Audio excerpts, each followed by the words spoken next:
having fun yet? Welcome to Josh's World. I'm your host, Josh, and this is my channel. Yep, that's what this is, and I can't do this. This is something completely new to me. I have no clue what I'm doing, so please bear with me, hang in there, and let's grow this channel together, because what I really want this channel to be is a place where we can come to grow and understand why people have different points of view or different perspectives or different thought processes than we might. You know, understanding that people are just people, above all, is the best place to start.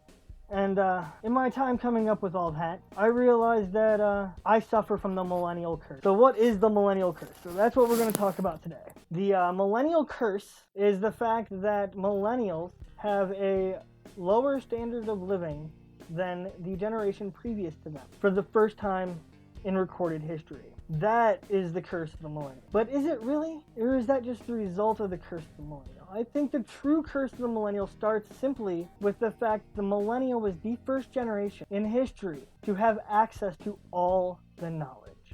Most of us that are millennials have went to school when you still had to go and spend 8 hours at the library 2-3 days a week to be able to write a research paper. In order to have 5 good legitimate sources, it took you 8 to who knows how long you spent in the library having an hour or 2 just to pick out 6 or 7 books that you sit there and skim really fast for any key pieces of information to see if a book's good or not. Spend another hour or 2 doing that, just to spend another hour or 2 reading those books afterwards to try to get the information and taking notes and everything else. And it was such a long, drawn-out process just to get the littlest bits and pieces of information.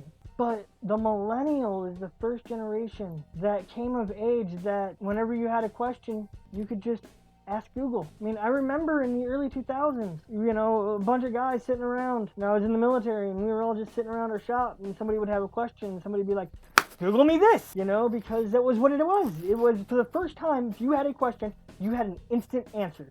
You had all the information in the world at your fingertips. And the millennial was the first generation to have to deal with that. When you say the millennial generation is a lazy generation, it's insane. There's a disconnect between the way they learn and the way they work, right? There's a disconnect there because they learned in an old school method for a new school world. And that's just what it is. But let's get back to this curse of knowledge that the millennial has. You say, but Josh, the Zoomer generation, Gen Z, they have access to all this knowledge, but they've always had access to this knowledge. It wasn't like they at one point in time didn't have access to the knowledge and now have it. And have it at a time when they need it. Nowadays, you have to get your 5-year-old a cell phone.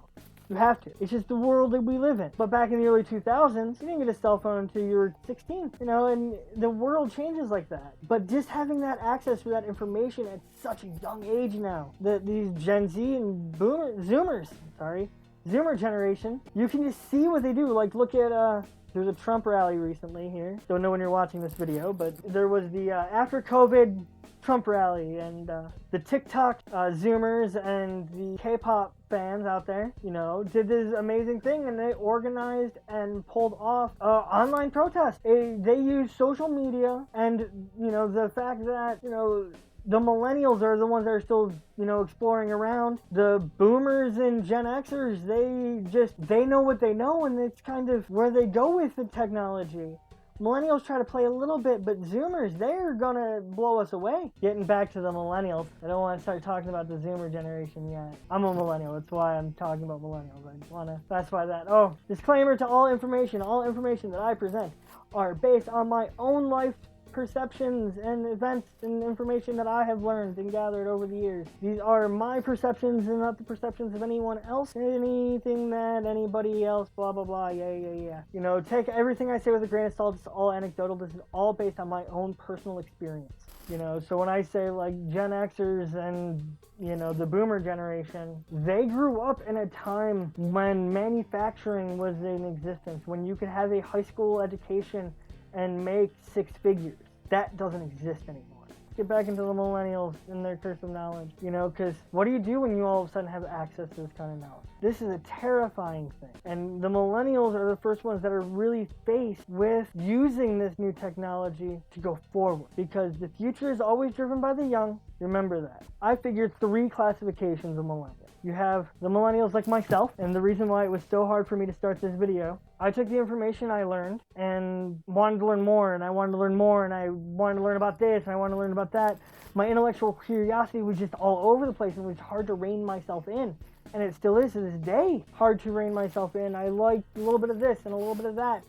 And I want to know about this and societal structure on that, and that's what this channel is going to end up being about, is all these different things. But it's all going to be about how these different things bring us together to think differently, why they make us think differently, how they have the effects, the positives and negatives of everything, because everything has positives and negatives. Sorry to tell you, nothing in this world is good, nothing in this world is evil.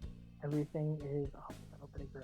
But, you know, so you have the millennial like me that just, I want to know about this. So you start studying it, you buy a book or two, you get online for a month, you watch YouTube videos for a few months, and you spend like 3-4 months just diving deep into a subject matter and just learning everything you can about that for that little bit of time period, and something else piques your interest. Or while you're studying it, you figure out something and you start looking into that. And next thing you know, you're on a totally different topic area, something totally new that really had no relevance to anything else that you've ever studied, and now you're studying something new. You learn all the basics of everything, but you don't know the details and the depth and things like that, and you start to come up with your own theories, and then you find out that they're actually theories that somebody else came up with a long time ago, or they're similar to this, that, or the other, or, you know, they were disproven by this.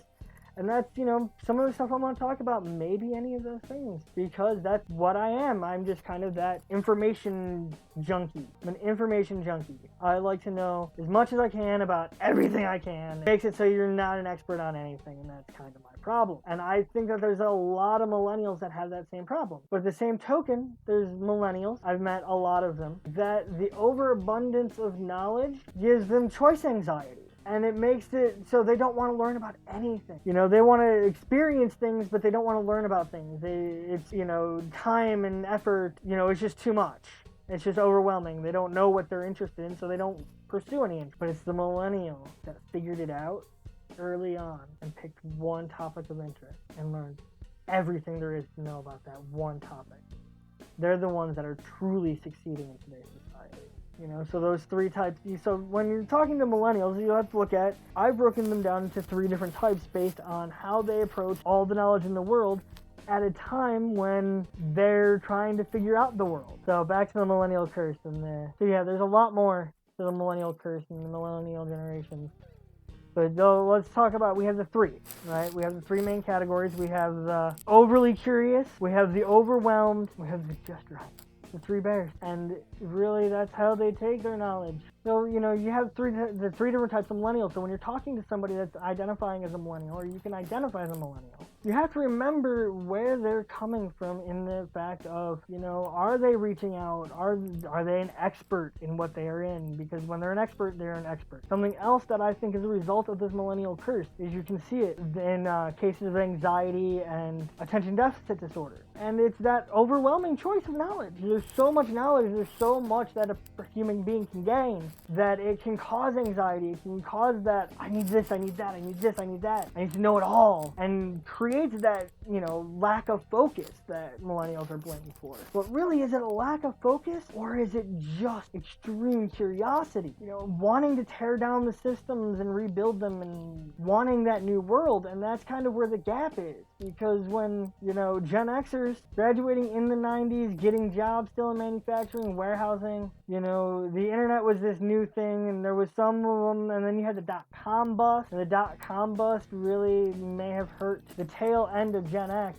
but it really, you have to remember the dot-com bust was the first recession that hit millennials, because it hit just as the very first millennials were graduating high school, and then the Great Recession hit right as the largest group of millennials, the ones that would be most identifiable as millennials, were entering into adulthood. So I had some technical difficulty and someone tried to call me, so if the camera positions moved, I'm so sorry. I tried to fix it. My camera is my phone. But I also lost my train of thought. Yeah, I hope you enjoyed this video. I hope it get you thinking about some things. Are you a millennial? Do you have that curse of knowledge? Do you agree with me? Do you disagree with me? Am I full of it? Leave comments below. Let me know. Let's start a conversation. If you'd like to hear me talk about anything else, let me know what you want to hear me talk about, rant about, rave about. I've never done anything like this before. I've learned how to set it all up in the last 2 weeks. So if I can build this channel, then we can all build the channel. We can build them together if you want. Let's bring community. Let's make a home. Please like, share, subscribe, ring the bell, whatever it is that you gotta do on YouTube to get all the notifications and search engine results. Have fun and enjoy all